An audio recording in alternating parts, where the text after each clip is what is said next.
Hai minasang, genki desu ka? Kali ini ada materi macam-macam kata perpisahan dalam bahasa Jepang. Salah satunya adalah sayonara. Minasang, disimak ya.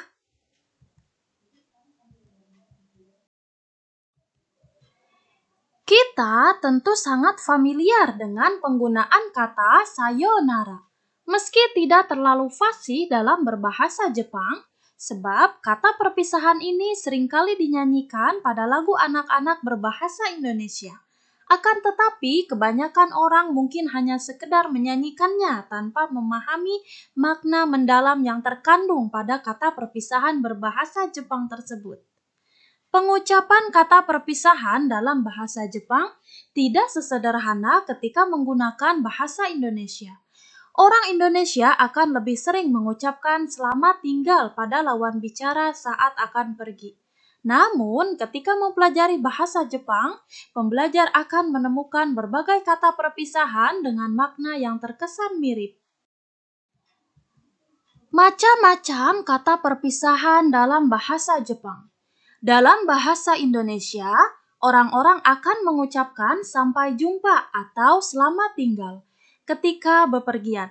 Kosakata ini dapat digunakan pada berbagai situasi. Berbeda ketika kita mempelajari bahasa Jepang, sebab ada beberapa macam kata perpisahan yang diucapkan sesuai kondisi saat itu. Untuk itu, agar mudah memahaminya, macam-macam kata perpisahan dijabarkan dalam uraian berikut ini. Yang pertama adalah sayonara. Di antara sekian banyak macam kata perpisahan dalam bahasa Jepang, sayonara sempat memiliki pergeseran makna. Saat ini, kata perpisahan tersebut banyak diucapkan oleh murid kepada gurunya. Bahkan, terkadang juga dapat diucapkan pada tetangga ketika akan bepergian ke suatu tempat. Kata perpisahan ini lebih cocok digunakan untuk berkomunikasi pada orang yang lebih dihormati.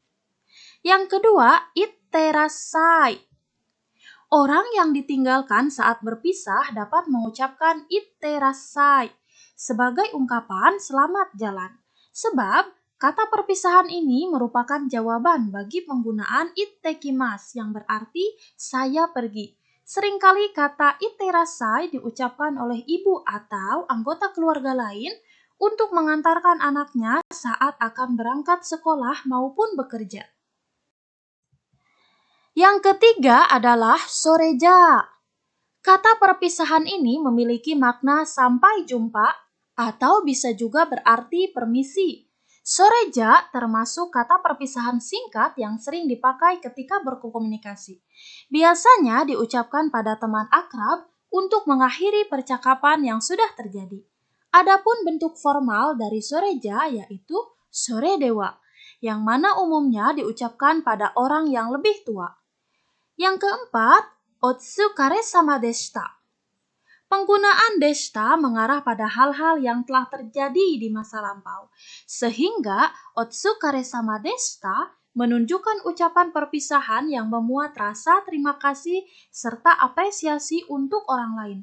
Kata perpisahan ini kerap kali digunakan pada lingkungan kerja saat berpisah dengan rekan. Terkadang disingkat menjadi otsukare saat berkomunikasi dengan rekan sebaya. Selanjutnya adalah ja mata. Kita mungkin pernah mendengar orang Jepang mengucapkan dewa mata untuk berkata permisi. Ja mata merupakan bentuk informal yang seringkali digunakan ketika berkomunikasi dengan orang yang lebih akrab. Dari segi terjemah, dewa mata dan ja mata memiliki arti yang sama, tetapi keduanya berbeda dalam hal status dari lawan bicara. Selain bentuk ja mata, orang Jepang juga kerap menggunakan kata perpisahan berupa ja atau ja ne. Ja merupakan bentuk non-resmi dari kosakata dewa. Meski sama-sama tidak resmi, ja ne lebih bersifat santai, sehingga lebih tepat diucapkan pada rekan akrab dan tidak cocok bila diucapkan pada orang yang lebih tua. Kemudian ada mata ne. Kata perpisahan ini memiliki makna sampai jumpa lagi. yang mana sering diucapkan pada percakapan sehari-hari. Kata mata yang memiliki terjemah lagi mengatakan bahwa si penutur berharap suatu saat akan berjumpa lagi dengan lawan bicara. Sehingga pemilihan kata mata ne lebih tepat untuk ditujukan pada perpisahan yang sifatnya sebentar. Selanjutnya adalah ittekimasu.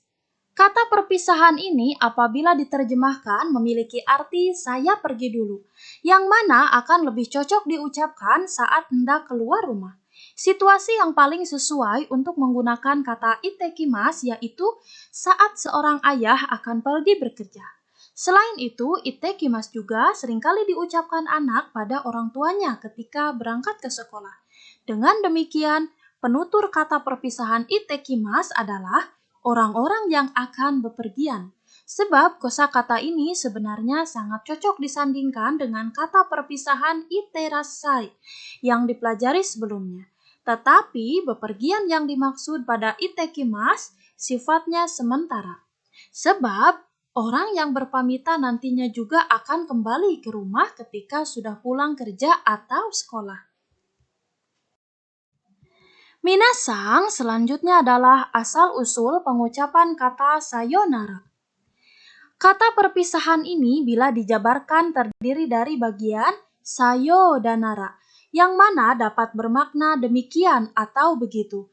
Dahulu kata perpisahan ini diucapkan bersamaan dengan kosakata goki gengyo, yang berarti mendoakan orang lain agar baik-baik saja. Pada zaman Edo, kedua kosakata ini sering terdengar diucapkan bersamaan oleh masyarakat Jepang saat berkomunikasi.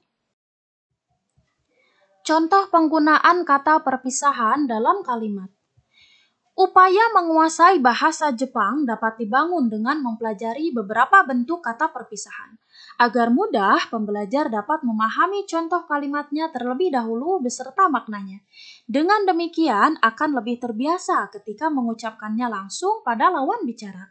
Contohnya pada kalimat sensei sayonara yang berarti bapak atau ibu guru sampai jumpa kembali. Demikianlah penjelasan mengenai sayonara dan kata perpisahan lain yang perlu dipahami ketika mempelajari bahasa Jepang. Pada dasarnya, makna dari sebuah kata perpisahan dapat mengalami pergeseran mengikuti tren di masyarakat. Dengan demikian, bila lebih banyak kosakata yang dimengerti, maka akan bertambah mudah bagi seseorang untuk menggunakan bahasa Jepang ketika berkomunikasi sehari-hari.